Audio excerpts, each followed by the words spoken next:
Hallo, mein Name ist Jessica. Ich bin gerade mitten in Manila, der Hauptstadt der Philippinen, und dort in der Altstadt Intramuros. Diese Altstadt, die zeige ich euch heute ein bisschen, und das mache ich nicht zu Fuß, sondern auf einem fahrbaren Untersatz, nämlich mit einem Fahrrad, und nicht irgendeinem Fahrrad, sondern einem, das aus Bambus gebaut worden ist. Intramuros ist das historische Herz von Manila und trägt die Geschichte der Stadt in seinen Steinmauern und gepflasterten Straßen. Der Name Intramuros, Spanisch für innerhalb der Mauern, verweist auf die einst von hohen Mauern umgebene Stadt, die das Zentrum der spanischen Kolonialherrschaft in Asien darstellte. Errichtet auf einer Fläche von etwas mehr als einem halben Quadratkilometer innerhalb der Stadt Manila, diente Intramuros als der politische und religiöse Knotenpunkt des spanischen Ostindien.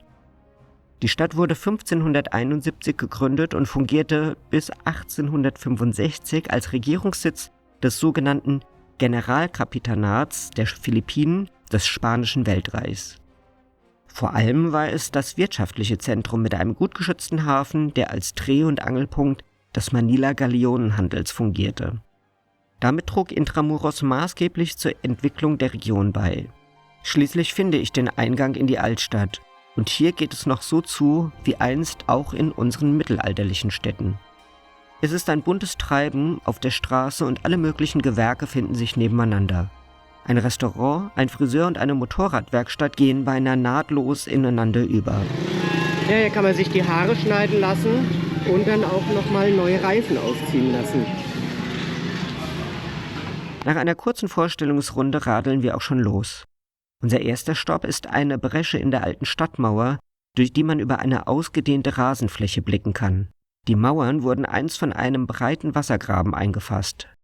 Hinter mir sieht man den ehemaligen Graben des alten Manila.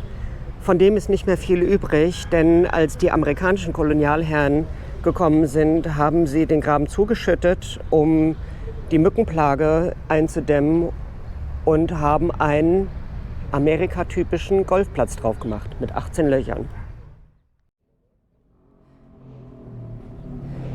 Ja, das hinter mir ist eine der letzten japanischen Kanonen, die hier von der Schlacht um Manila zeugen.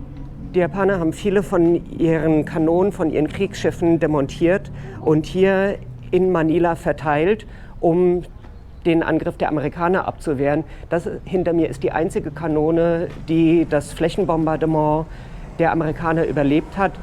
Manila war danach befreit, aber nach Warschau die am zweitmeisten zerstörte Stadt des Zweiten Weltkriegs. Die spanischen Kolonialherren hatten große Vorurteile den Chinesen gegenüber. Das hatte zum einen damit zu tun, dass chinesische Piraten immer wieder Manila heimsuchten und überfallen hatten. Aber sie hatten auch ansonsten Vorurteile gegenüber den chinesischen Kaufleuten. Denen war es nicht erlaubt, hier hinter mir in der Altstadt von Manila zu wohnen, in Intramuros, also geschützt hinter den Mauern, sondern sie mussten außerhalb und hier immer in Reichweite der spanischen Kanonen außerhalb von dieser Mauer siedeln. Die Bastion ist heute ein harmonischer Ort und eine Parkanlage, die dem ASEAN-Staatenbund gewidmet ist. Heute ist dieser Park ein Park der Versöhnung geworden. Diese Befestigungsanlage wird nicht mehr für kriegerische Zwecke gebraucht, sondern ist der ASEAN-Park, also der asiatischen Staatenvereinigung, dient dieser Park. Hier sind Bronzestatuen von den bedeutenden Anführern asiatischer Staaten aufgestellt. Flaggenmaste mit Nationalflaggen der ASEAN-Mitgliedstaaten reihen sich hier in der Grünanlage aneinander. Darunter ist auch die Landesflagge des Sultanats Brunei. Und genau dort, wo diese Flagge steht, wurden zuletzt die Leichen von 10.000 japanischen Soldaten gefunden. Sie waren skelettiert, man konnte sie nur noch anhand ihrer Uniformen erkennen. Und man hat diese Leichen dann der japanischen Regierung für eine würdige Bestattung übergeben. Intramuros blickt auf eine blutige Geschichte zurück, die ihren Tiefpunkt im Massaker von Manila fand. Die Altstadt gilt als verwunschener Ort wegen der Grausamkeiten, die die japanischen Besatzer unter der philippinischen Zivilbevölkerung angerichtet hatten.